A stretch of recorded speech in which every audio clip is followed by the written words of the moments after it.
no quieren de hablar de eso, esto es muy malo, y después es muy difícil hablarles de, condones, anticonceptivos de emergencia, que es, como yo le digo a la gente, sin gorrito no hay fiesta, mucho menos hora Mucho loca, menos. tienen que ponerse el sombrero, porque si no, va a salir mucho más caro comprar pañales, por más que yo quiera a mis amigos de Baby Finger, que comprar condones. Un muchacho de 2 años, al cabo de los 2 años uno no ha cambiado 7.300 pañales a un niño más o menos en promedio. Comprar 7.300 pañales es mucho más costoso que comprar condones. Entonces de eso hay que hablarlo los chamos también. Sí.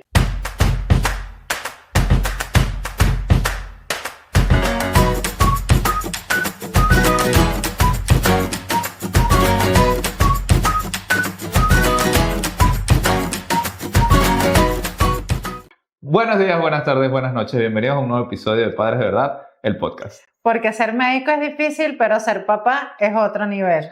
Ella que acaban de escuchar es la doctora Patricia Correa. Ella es médico especialista en salud ocupacional y es madre soltera de 2 chamos, un adolescente de 12 y un chamo de 6. Y él es el doctor Alejandro Crespo, pediatra poricultor y padre de 2 chamos, uno de 3 años y una beba de 2 meses. Y en este espacio tratamos de construir una comunidad para hablar de la maternidad, de la teoría a la práctica. En este episodio de hoy vamos a tratar de conversar un poco respecto a cómo hablar de sexualidad con los hijos, idealmente, por supuesto, con los adolescentes, y por eso vamos a aprovechar que está Patricia con nosotros, que que tienes mamá de un chamo de 12, que seguramente se echa más de media hora en el baño y que duchándose, ¿no? Pero probablemente sean otras cosas, y eso es precisamente lo que hay que hablar. ¿Cómo le hablamos a los chamos de eso?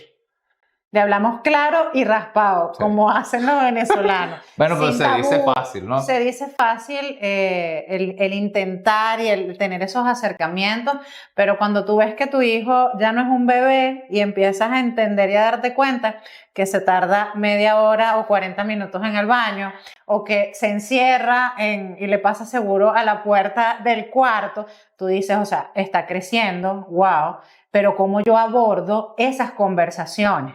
Y es un tema complicado porque la gente cree muchas veces que lo que hay que tener una gran conversación. Sí. Y la verdad es que no es así, es que hay que tener varios momentos a lo largo de la vida.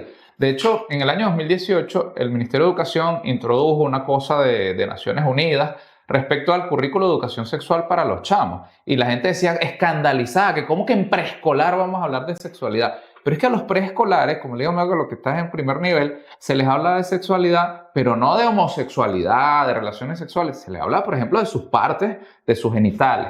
Y una de las cosas importantes que dice la evidencia médica es que a los niños es mejor decirles a las cosas por su nombre. O sea, es mejor decir sí, pene, vulva, vagina, testículo, que el cosito, que el pirulito, la cosonita. La casita. Entonces hay como mucha confusión también. Entonces, hay que tener varias conversaciones a lo largo de la vida, aprovechar cada momento que te permita hablar de sexualidad y de las decisiones y del cuerpo desde que el chamo tiene la edad preescolar. Allí lo que le vamos a hablar es, el pene, la vagina, la vulva, los testículos son cosas privadas, no se dejan tocar por nadie más, incluso los labios, porque cuando se le da un enfoque como el pirulito, el cocholito, la curchumina, qué sé yo, esos nombres que le pone la gente, se ridiculizan y no solo eso, toman una acepción como de pena. Entonces la gente, no, eso me da pena. Y los abusadores aprovechan de que no son cosas de pena, con eso no hablamos con mamá y papá. Entonces eso es peligrosísimo, es mejor hablar claro con los chamos, porque si no hablamos nosotros, lo hace TikTok, lo hace YouTube, lo hace el amiguito que no sabe de sexualidad sana y responsable. Entonces es mejor que lo hagamos los padres. Y tú decías que realmente eso a lo largo del tiempo ha estado la educación sexual, porque uno veía educación para la salud. En nuestra época estaba esa materia en el colegio, quizás no con tanto acercamiento, quizás pintando un poco la información, pero ya había ese acercamiento de poder hablarnos un poco de lo que eran todas las partes del cuerpo. Es que un niño, Ale, yo no recuerdo la edad, pero hay momentos en donde que ellos descubren los genitales, se tocan, tienen esas inquietudes, esas dudas. Es que desde la edad de lactantes, los niños al año, a los 2 años, los varones se jurungan el pene, se lo tocan, se lo jalan. los lactantes lo hacen. Yo que tengo 2 chamos, yo decía, bueno, y entonces déjate eso quieto, chicos. Pero es que eso es natural en la exploración y el descubrimiento, no Ajá. solo del mundo. Los niños chiquitos aprenden a caminar y agarran las piedritas y Claro. uno llega tardísimo a todos lados y van caminando Bueno. agarrando cada cosa pequeña. Bueno, imagínate que esos que descubren Y que su tienen entre las cuerpo, piernas. exacto, cuando tienen 3 meses se descubren las manos y se las ven, pero después al año, los 2 años se descubren los genitales. Claro. Y de eso hay que hablar, de que esas partes tienen nombre, que son diferentes en el varón y en la hembra y que son privadas y nadie se las tiene que andar tocando. Y eso es quizás la primera conversación.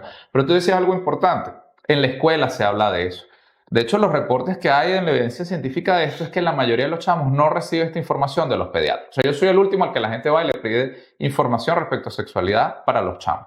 Porque la gente dice que alrededor de 11% de los adolescentes recibieron algo de información sexual y reproductiva de su pediatra. Y uno de cada 3 de esos que dijeron que recibieron información, recibieron una información de menos de 40 segundos. Imagínate tú, bueno, como la información que me dieron a mí en mi casa. Cuidado con una vaina. Esa es la información sexual de los venezolanos.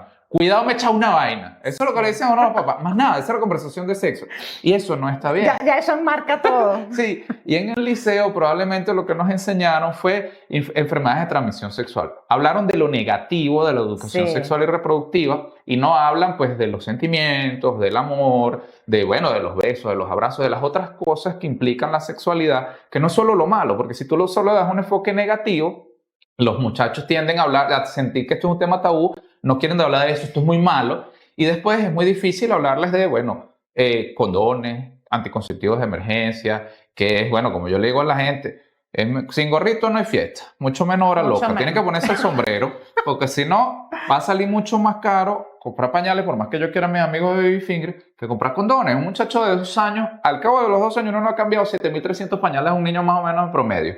Comprar 7.300 pañales es mucho más costoso que comprar condones. Entonces de eso hay que hablarlo a los chamos también. Sí, tú decías que esa fue la forma en la que a ti te educaron en todo lo que es Cuidado con una vaina. Cuidado con una vaina. Bueno, a mí me tocó, pero sabes, antes de contarles cómo yo descubrí todo este mundo, es importante que también tengamos en cuenta que nuestros padres, o sea, nuestras madres, nuestros padres, hicieron lo que pudieron con los recursos que con la información aquí no estamos disponible. Con la información disponible, también vienen de una serie de tabús, de prejuicios, de situaciones de crianza, y aquí no estamos para juzgar, para señalar, sino para acercarnos a todos ustedes para decirles que podemos hacerlo mejor y podemos hacerlo diferente.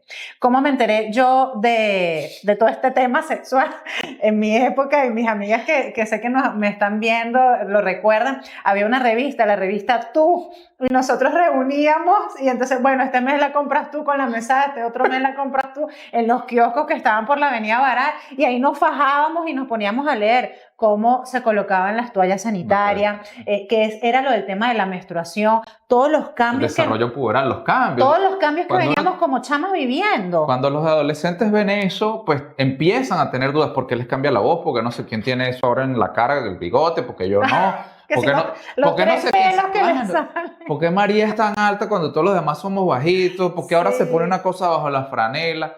Insisto, fíjate, tú lo buscabas en la revista, que quizás no era la mejor información posible, probablemente si te lo decía tu mamá era mejor, ¿no? Respecto a la menstruación, los cambios en tu cuerpo, el uso de la toalla sanitaria, tener una en la cartera, y pues cómo descartarla en el baño. Eso es parte de la conversación de salud sexual y reproductiva. Sí, es importante y que nos sensibilicemos al respecto. A mí me vino la menstruación, yo estaba haciendo educación física, o sea, estaba en pleno patio del colegio. Mamá, me corté. No, y yo dije, ¿qué pasó? No, gracias a la revista ya sabía, yo dije, me tocó. O sea, ya veníamos varias amigas en esa onda, ¿no?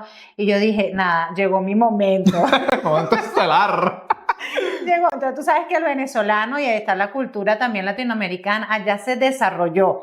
A la niña le dicen así, ya deja de ser niña y ahora eres mujer. O sea, también hay todos esos estigmas que lo ponen a uno nervioso, ¿no? Porque es como pasar de una fase a otra. Claro, e insisto, el foco de la conversación no tiene que ser lo negativo del desarrollo puberal, de la sexualidad, de la educación sexual y reproductiva. Hay que tratar de hacerlo con el enfoque positivo. Te gusta la persona del otro sexo, te llama la atención. Eso quizás no es el momento para entablar una relación romántica, pero es el momento de hablar de esto. En algún momento eso va a suceder. Uno no quiere que a sus hijos les pase nunca, porque para algunos los hijos siempre serán unos bebés, pero eventualmente va a pasar. Y es mejor que lo hable uno que lo hable la revista, por ejemplo. Yo leía Urbe, que era el semanario, el periódico. Yo me ensuciaba la mano con el periódico y leía ahí unas cosas. Era solo para mayores de 18, yo igual iba y lo compraba. Porque nadie hablaba con uno de esto. Y eso hay que cambiar. Sí. Porque de hecho, los datos dan cuenta que aquellos que reciben educación sexual y reproductiva de parte de la escuela, el pediatra, los papás, las instituciones religiosas, pues hay gente que va para la iglesia y el fin de semana hablan de eso, por ejemplo. Hay que buscar pues entornos comunitarios para hablar de esto. Donde te sientas cómodo. Exacto. Quienes reciben información de educación sexual y reproductiva de cualquier fuente tienen menos riesgo de tener a lo largo de la vida enfermedades de transmisión sexual y embarazo adolescente. Fíjense que Venezuela es el país de Sudamérica con mayor número de embarazo adolescente y estamos por encima del promedio de toda Latinoamérica. Entonces eso es un tema del que hay que hablar en Venezuela. Sí. El embarazo adolescente existe. Así que si nadie habla contigo, y es más riesgo de tener embarazo adolescente y una enfermedad de transmisión sexual. Entonces es mejor conversarlo y que lo hagan los papás es mejor. De hecho, me pareció un dato interesante que desde 1980 hasta 2010, cada vez son más las mamás que hablan con eso con sus hijos respecto a los papás. Los papás casi no hablan de esto con sus hijos y con sus hijas. Y los datos dicen que los varones que hablan con su adulto referencial masculino, o sea, el papá, el abuelo, el tío, depende, pues por lo menos en tu caso es difícil que el papá hable con tu chamo adolescente de eso, pero probablemente tu papá o un tío, un primo, una figura masculina referencial, así no viven en la casa, me pareció interesante el dato, eso hace que los chamos tomen mejores decisiones, porque al final del día las decisiones respecto a la sexualidad no se pueden dividir entre las malas y las buenas, sino entre decisiones que tienen más y menos riesgo. O sea, es menos riesgoso, por ejemplo, los besos, los abrazos que las relaciones sexuales vaginales, anales, orales. Porque esa es otra. La gente solo habla de relación vaginal. Entonces los muchachos después dicen, no, bueno, como hay un chiste, no, mamá, estoy embarazada. ¿Y cómo que saliste embarazada? Es que tú me dijiste que no me acostara con Juan, nosotros lo hicimos parado. Entonces, tienes que hablar con los muchachos claro, ¿no? Y sí. El sexo anal y oral, si no lo hablas tú, lo habla alguien más. Y eso también puede producir, quizás no embarazo adolescente, pero sí infecciones de transmisión sexual o enfermedades. Bueno, tú me estás comentando eso y mi chamo mayor, el que va ahorita pronto a tener 13 años, en estos días hablábamos del tema de los besos. Mamá, me gusta una muchachita, me gusta una niña. Entonces, bueno, yo complicado.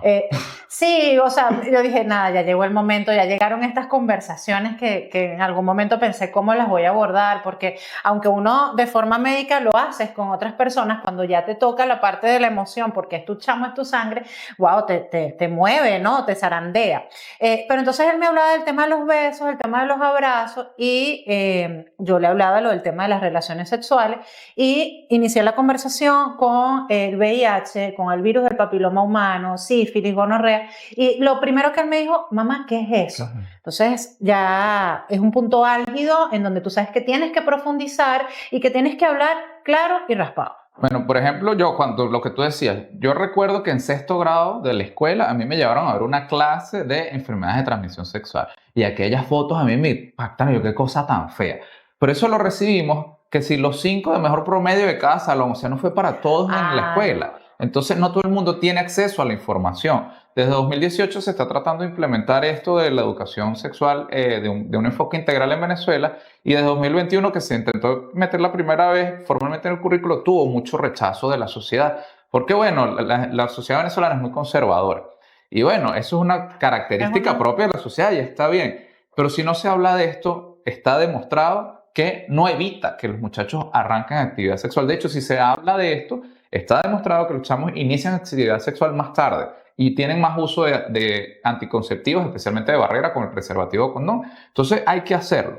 Y yo en el consultorio, que no me toca tanto, insisto, porque no van tantos adolescentes, yo introduzco el tema hablando de la vacuna del VPH, por ejemplo. Una vacuna que casi nadie conoce, existe desde antes del año 2000.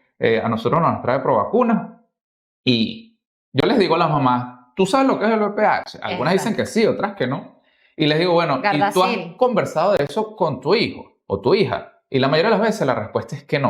Y bueno, yo les digo, bueno, el VPH, una infección de transmisión sexual, y por ahí introduzco el tema de la sexualidad que hay que conversarlo. Y si no lo conversamos en el consultorio porque la mamá no está de acuerdo o no es el momento, los emplazo hay que empezar a hablar de eso. Y quizás eso es una manera de introducir el tema tema para mí como pediatra, hablar de la vacuna. Hablar de la vacuna. No, y quiero que profundicemos un poco en esto porque, bueno, yo que tengo a mi chamo mayor, que ya tiene 12 años, va para 13, ¿en qué momento se perfila la indicación adecuada de la aplicación de la vacuna? ¿La tenemos disponible? Hay gente que cree que esto está en el Plan Nacional de Vacunas.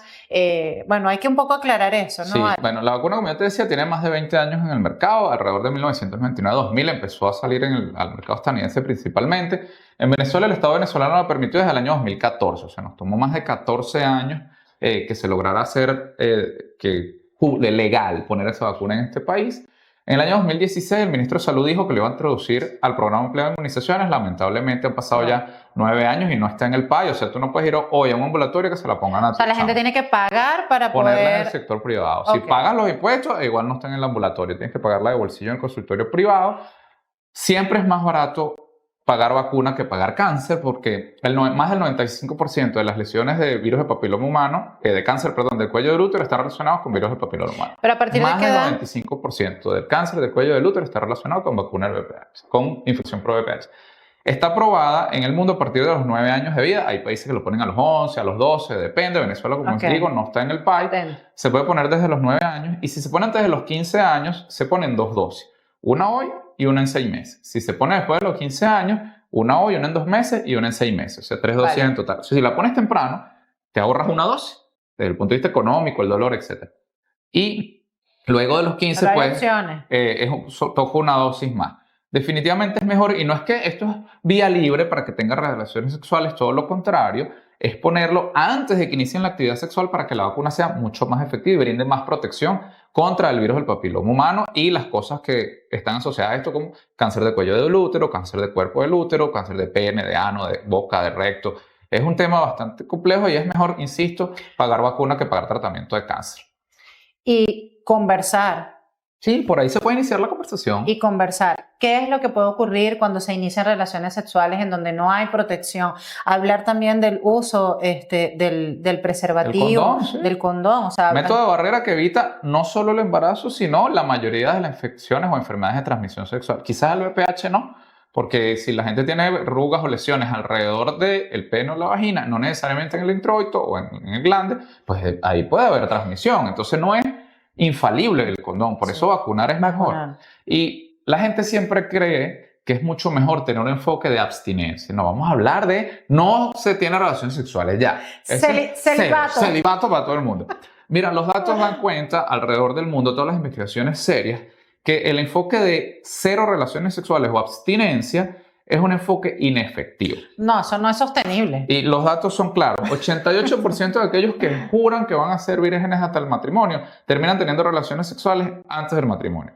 Versus 99% de los que dicen que los que definitivamente dicen que van a tener relaciones antes del matrimonio. Entonces, si 9 de cada 10 van a tener relaciones sexuales antes del matrimonio, así juren que no lo van a hacer, no sirve de nada hacer este enfoque solamente. Y cuando tú sigues a esas personas a 5 años, la cantidad de infecciones o la prevalencia de enfermedades de transmisión sexual entre unos y otros es similar. Entonces, quienes dicen que van a ser vírgenes antes del matrimonio, 9 de cada 10 no lo son. Y comparados con los que no juran que van a ser vírgenes hasta el matrimonio, tienen la misma cantidad de enfermedades de transmisión sexual desde el punto de vista estadístico. Entonces, ese enfoque no sirve. Es mejor un enfoque integral de sexualidad donde se diga, bueno, los valores que te queremos infundir, lo que nosotros quisiéramos en esta familia es que llegues virgen al matrimonio, etcétera, o los valores que tenga cada familia. Pero, si tú decides hacer otra cosa, lo que hay que hacer es, bueno, preservativo, escoge las parejas, reduce el número de parejas, toma decisiones menos riesgosas. Lo que llamamos el screening antes de tener relaciones sexuales. Si no se habla de eso, no le van a pedir a la pareja prueba HIV, de BRL, de eso también hay que hablar. Y en el consultorio se puede hablar de eso, pero también se debe hablar en la casa. Una de las cosas que dicen los datos es que los padres que se instruyen, que buscan información antes de hablar con sus hijos, ofrecen mejor información y sus hijos tienen menos riesgo de embarazo adolescente y menos riesgo de ETS. Y no solamente hablar de todo el tema de los anticonceptivos, sino también como mujer, o sea, como niña, que pueda entender que puede representar un embarazo que no es planificado, un embarazo que es concebido a una edad temprana. Y todo hijo es una bendición, uno vive una vida catastróficamente hermosa, pero todo en su momento y en un tiempo y en un ciclo oportuno de la vida te puede generar quizás retrasos en el cumplimiento de otros proyectos. Entonces es bueno siempre planificarse. Ustedes que me están escuchando, que nos están viendo, es importante uno también pensar en los proyectos que uno pueda tener a nivel personal, a nivel profesional, y que la presencia de un bebé requiere mucha dedicación, requiere compromiso, tiempo, requiere dinero, requiere cobre, requiere trabajo y eso es importante uno con madurez decidir en qué momento voy a tener hijos, con quién voy a tener hijos. Eso también es importante. ¿Qué pareja vas a escoger? No solamente haciendo el screening, sino también seleccionando quién va a ser el papá de mis hijos, con qué familia yo me estoy involucrando, porque todos esos valores también vienen de esa influencia. Claro, y definitivamente si no se habla esto con las chamas, la posibilidad del embarazo adolescente es mayor. Entonces no sirve de nada, ay no, cuidado con una vaina, mosca con una barriga. Y ya, no funciona, porque ese es el enfoque que hemos tenido en Venezuela en los últimos 60 años y tenemos el mayor número de embarazos de adolescentes de todo el Suramérica. No me vayas a salir preñada. No me vayas a salir preñada esta vaina. Sí. No funciona solo hacer eso, hay que tener una conversación más profunda y es importante que no es una sola conversación, son varias. Y hay una estadística interesante, que es que si el padre es el único que habla, papá o mamá, los adolescentes, los muchachos, tienen una información muy mala. Ahora, si permiten que los chamos pregunten de manera cómoda, tranquila, segura y que la conversación vaya fluyendo, estos chamos tienen mejor información. Entonces, no es solo pretender que uno se sienta, bueno, hijo, esto es las abejas y las cigüeñas, son mentiras. Es tener una conversación, pero también dejarlos que pregunten, que interroguen, que si no se sienten listos en este momento y en este lugar o en cualquier otro momento, puedan venir con la pregunta, y eso funciona mucho más que una sola conversación de yo te digo y tú me escuchas y después no volvemos a tocar este tema. Porque hay una cosa que se llama el ciclo de la pobreza. La mujer que sale embarazada joven, adolescente, tiene menos posibilidad de terminar el liceo o la escuela. Por supuesto, menos posibilidad de entrar a la universidad, por ende su capacidad de tener un empleo remunerado o con una mejor remuneración es menor. Aquellos hijos de madres que salieron embarazadas antes de los 20 años, que no viven con su papá, tienen más riesgo de haber tenido relaciones sexuales antes de los 14 años que aquellos que viven con una figura masculina referencial y cuya madre tiene estudios universitarios y tú después de los 20 años. Entonces, si tú saliste embarazada antes de los 20 años, no vives con tu pareja, no quiere decir que tu hija o tu hijo va a tener embarazo adolescente, sino que tienes más necesidad de tener la conversación de sexualidad con tus hijos para evitar un nuevo embarazo adolescente en la familia. Porque los hijos son una bendición, sí es verdad, pero también lograr las metas personales y profesionales. Es importante. Y tener los hijos al momento que tú decides tener los hijos, con la pareja que decides hacerlo, en el tiempo que decides hacerlo. Entonces, tener la conversación y las conversaciones, insisto, no una sola, es mejor que decirle cuidado con una vaina, porque eso no resuelve el problema. Es así. Y también que uno quiere seguir o mantenerse en lo que es la dinámica de trabajo, en la dinámica laboral, y eso enlentece la incorporación de la mujer. Ahorita todavía existen muchísimas brechas en cuanto a hombres y mujeres, brechas salariales, en cuanto a cargos, disponibilidad, posibilidades de ascenso, de desarrollo. Entonces, bueno, la presencia, sobre todo si eres madre proveedora y tienes que direccionar las atenciones a diferentes ámbitos en el hogar, en la vida, ocuparte de tantas cosas, botellones de agua, las bombonas de gas, no hay qué hacer, o sea, son muchas ocupaciones, muchas cosas en la cabeza también, el involucrarse como tal, producto de un embarazo que haya sido gestado pues a un tiempo más precoz, hace que esto tarde más. Y si el enfoque va a ser prevención, o sea, evitar el embarazo adolescente, la enfermedad de transmisión sexual, para lograr embarazo a la edad deseada y sano, pues tienes que haberlo conversado para que esto no suceda. Fíjate que, por ejemplo... Conversaciones sanas. En un ambiente adecuado, que el adolescente escoja los temas a su ritmo y que incluya no solo lo negativo, o sea, no solo le tienes que hablar a tu chamo grande de enfermedades, de sífilis, de chancro, de gonorrea, las cosas horribles. Tienes que hablar también de las cosas bonitas, del amor, de los sentimientos, de cuidar del otro, de ese valor del amor, del respeto. Eso también hay que hablarlo, Sí. y que también se puede amar sin necesidad de tener relaciones sexuales tan pronto, por ejemplo, porque el tuyo tiene 12. O sea, también tú le puedes decir que hay maneras de tener Claro. amor y cariño que Claro. no incluyen las relaciones sexuales. Pero eso hay que decirlo. Cuidado con porque una vaina. no, mosca con una vaina no es suficiente. O sea, Ay, hay que no. decirle no solo lo malo, también lo bueno. Creció demasiado rápido. Por cierto, tú eres el que está enfermo, que me dijiste que estaba con fiebre y eso. Sí, el más pequeño, el de 6 años, anda con amigdalitis y hoy me tocó, bueno, correr para estar acá a tiempo. Bueno, le tienes que dar pira que es bien bueno, chamo. Yo le doy a Piret. Porque ese es el de sabor adecuado. A Piret siempre nos acompaña, súper efectivo en los casos de fiebre. Y mira, y cuando tu chamo ya no está de jarabe y ya está de pastilla, ya está de la conversación de sexualidad. Bueno, listo, ya listo. Porque el tuyo ya está grande. Cuando ya pasó de jarabe a pastilla, ya tienes que hablarle de sexo. Porque si no lo hablas tú, lo va a hablar alguien más, lo va a hablar TikTok, YouTube, y entonces la información adecuada viene más de la mamá, del papá o del médico, que insisto, somos menos del 10% de la fuente de información. Hay que buscar como apoyo, ¿no? La escuela, la institución religiosa, si tú te crees en alguna religión, los grupos comunitarios, porque si no, insisto, va a ser información, el 65% de la información de salud en las redes es desinformación, es información inadecuada. Por eso nosotros tratamos de construir esto para agrandar ese 35% a información adecuada y ofrecerle a los padres unas herramientas que quizás nuestros padres no tuvieron.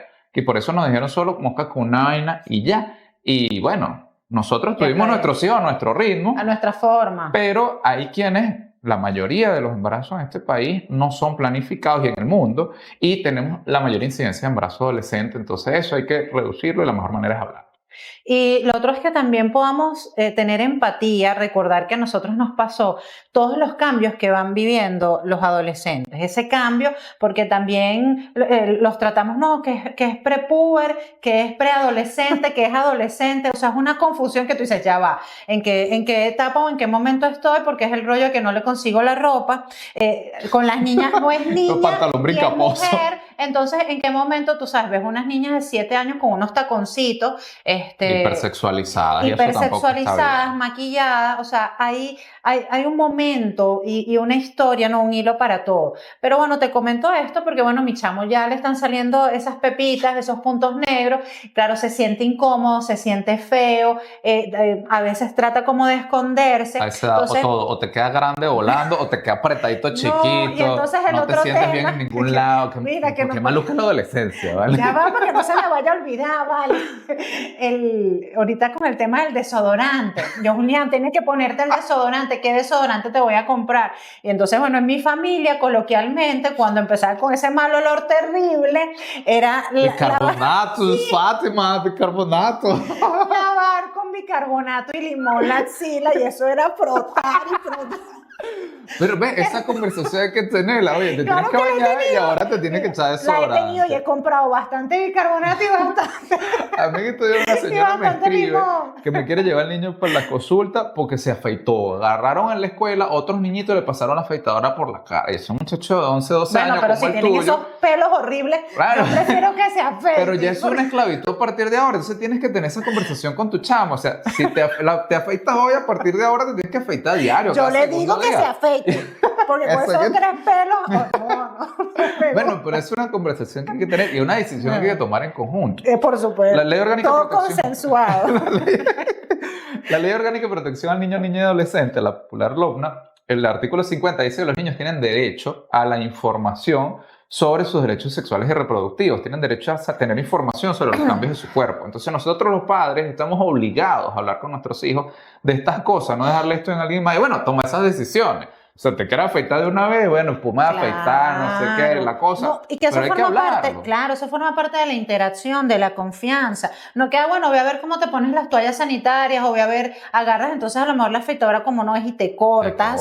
Claro. O sea, te lastima. Y qué bonito es tener esos momentos de acercamiento, porque esos momentos también fortalecen la confianza. Fíjate, tú decías que cuando nuestros padres no tuvieron esa oportunidad, no lo hablaron con nosotros, y precisamente la idea de esto es ofrecer una herramienta a los otros padres. Hay un señor que tiene un canal de YouTube interesantísimo, que él no vivió con su papá. Ajá. Y él se quejaba, o sea, sentía que no sabía, ¿Con bueno, qué vas a ponerse una salir? corbata, que no sabía cambiar un caucho. Al hombre abrió un canal de YouTube y explica cómo cambiar un caucho, cómo ponerse una corbata, cómo se afeita. Y es un canal de YouTube para que esos adolescentes que no tienen un adulto masculino referencial se acerquen y vean los videos de cómo cambiar un caucho, ponerse una corbata, afeitarse, cosas que en teoría te debería enseñar tu papá.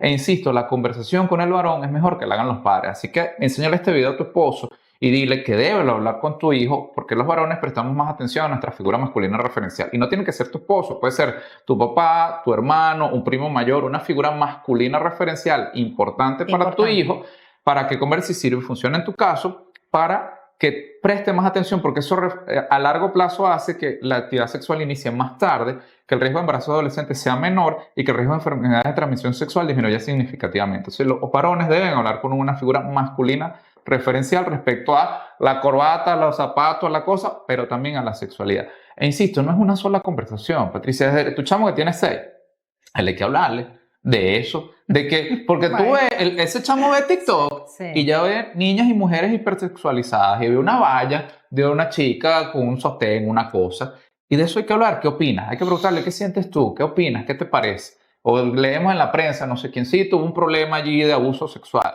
¿Cuál es tu opinión? Y es una manera de hablar de valores. Mira, hay que cuando una mujer dice no, hay que respetarlo. Hay que enseñarle los valores. Yo quisiera que tú no obligaras nunca a una mujer a tener relaciones sexuales. Y eso es un momento para tener esa conversación. Cuando lo ves en una valla, cuando lo ves en la noticia, cuando ves un video. Y el cuidado no es una sola conversación, son varias a lo largo de la vida. El cuidado y el respeto de tu cuerpo. O sea, que si tú dices que no es no y no permitir que venga otra persona a intentar tocarte, a intentar abusar, comunicar si hay alguna situación irregular, porque hay muchas situaciones de estas que han sido invisibilizadas y que se saben en la familia o se comunican es después a los años y te enteras de unas situaciones que tú dices, wow, o sea, se pudo haber evitado. Se pudo haber manejado de manera diferente. Entonces, a mí hace un par de años me invitaron a dar una conferencia que le he dado 2 o 3 veces y odio darla, pero la doy, que es abuso sexual en Venezuela. A mí me invitaron a darla y yo, bueno, di los datos, hablé de esto y una de las cosas que es más escandalosas es que 7 de cada 10 veces quien abusa del varón o la hembra es alguien cercano a la familia. Siempre. O sea, los abusadores no son un ogro con un diente picado y que le falta unos pelos. Es un tío, es un abuelo, es un vecino que es bueno con el muchacho o con la niña, que es chévere, que le habla de los secretos. Entonces, como la mamá no le habló de las partes privadas, de las cosas que nadie más debe andar tocando, pues los abusadores aprovechan y no, de eso es con pena, de eso no se habla, no le digas esto a tu mamá.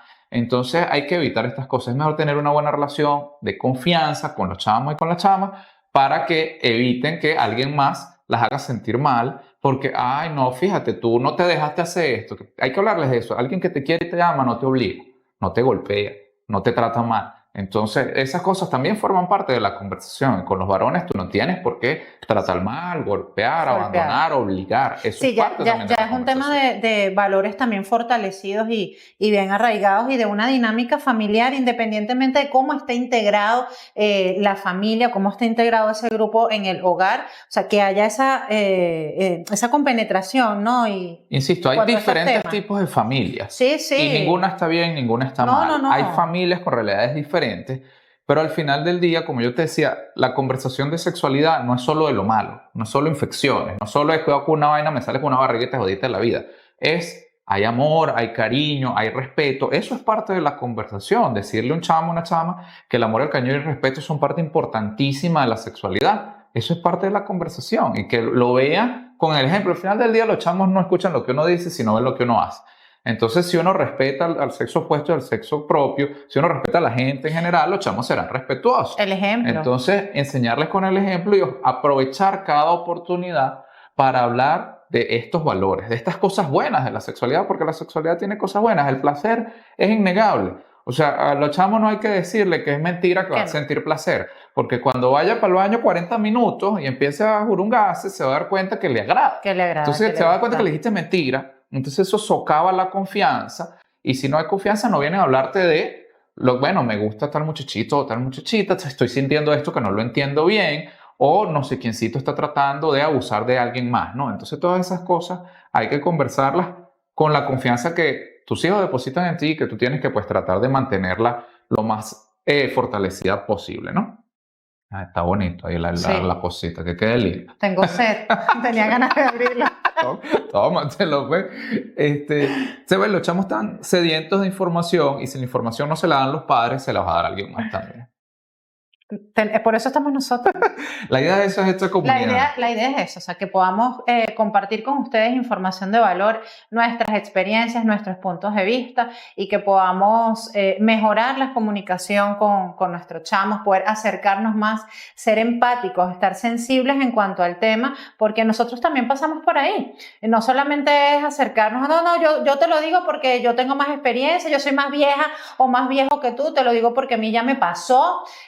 Ellos lo saben, pero acercarnos con una conversación cariñosa, clara, varias conversaciones, pero que ellos se sientan que estamos ahí para ellos, que estamos ahí cercanos y que frente a cualquier situación, cualquier inquietud, cualquier duda, va a decir, mira, mi mamá me puede tener, en mi caso, mi mamá me puede tener la respuesta, mi papá me puede tener una respuesta y eso es lo que queremos, que las directrices que ellos tengan estén forjadas con valores claras y sean reales. E insisto, en tu caso que, por ejemplo, tú eres la figura referencial porque tú eres la quien está presente, debes poderte apoyar sobre alguien más. Pueden ser tus padres, tus hermanos, tus tíos, primos, hermanos, gente que tú le ofrezcas esa confianza con tus hijos, porque si no, lo va a hacer alguien más que no es de tu confianza. Entonces, ¿qué prefieres? ¿Que lo haga tu hermano o que lo haga el entrenador de fútbol? Probablemente el entrenador no tiene las estrategias o las herramientas o el enfoque moral que tú tienes en tu familia. Es mejor que lo haga alguien de tu familia como tu hermano, por ejemplo. Entonces, son cosas del círculo, que hay que conversarlo también. E insisto, los padres, hacer pediatra es más fácil siempre que ser papá. Eso yo siempre lo digo en la consulta y lo repito, aquí lo he dicho más de una vez.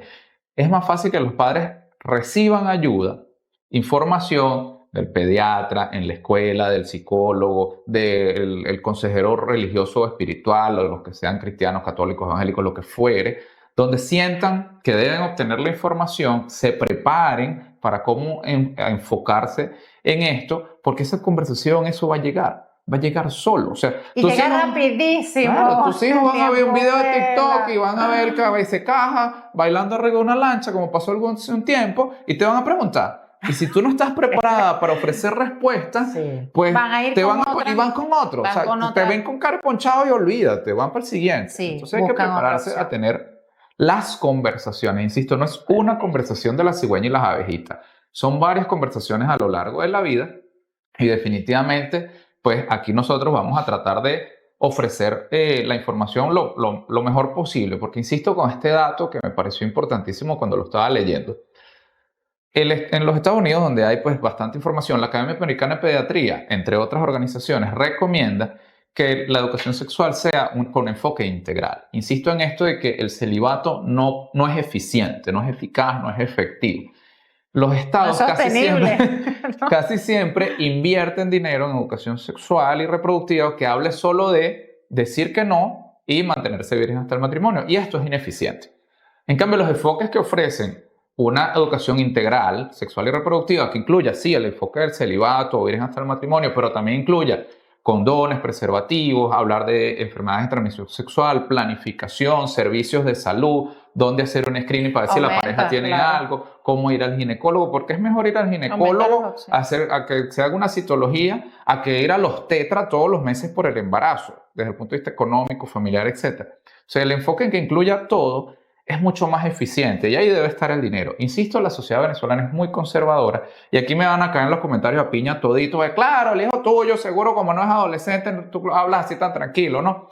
Pero es que los datos no mienten, chamo. O sea, la medicina se basa en evidencia y la evidencia científica es que solo hablar de celibato no es eficiente, no es efectivo, es mejor hablar de eso y de lo demás. Y que se dar lo digas tú es más opciones, útil. claro, dar opciones, el abanico es amplio, cada familia y de acuerdo a sus valores, decisiones, cultura, historia, pueden decidir, pero mientras tú muestres de manera real todas las opciones que hay, bueno, cada quien toma lo que mejor le parezca, porque aquí no estamos para enjuiciar ni criticar, sino para poder apoyar y dar todas esas opciones que sean tomadas de la mejor forma. Sí, por eso es que definitivamente nosotros siempre decimos que este es el momento más difícil para ser padres en la vida, en la historia de la humanidad, porque Nuestros padres tenían medio libro, un coquito y cuidado con una vaina y ya con eso era suficiente.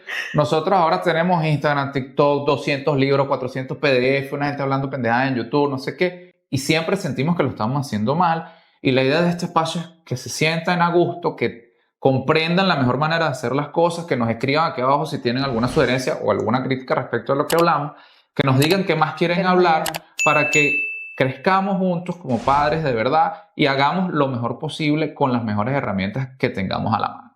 Bueno, a mí me decían que no se me tenía que caer el granito puesto entre las piernas porque ahí perdía. Por eso decidimos formar esta comunidad para acercarnos a todos ustedes en esta dinámica tan compleja de ser padres de verdad. Y gracias a nuestros patrocinantes que hicieron posible este episodio, Baby Finger, Pro Vacunas, gracias por mi vaso espectacular, y la familia de Oftalmi que me acompaña siempre con el Apiret con mi chamo. Recuerda suscribirte, darle a la campana para que te recuerde que salieron los videos. Salimos cada 15 días en YouTube. Y si lo estás viendo desde Instagram, recuerda ir al link fijado en nuestro perfil para que en YouTube accedas al canal, te suscribas y puedas ver este video completo.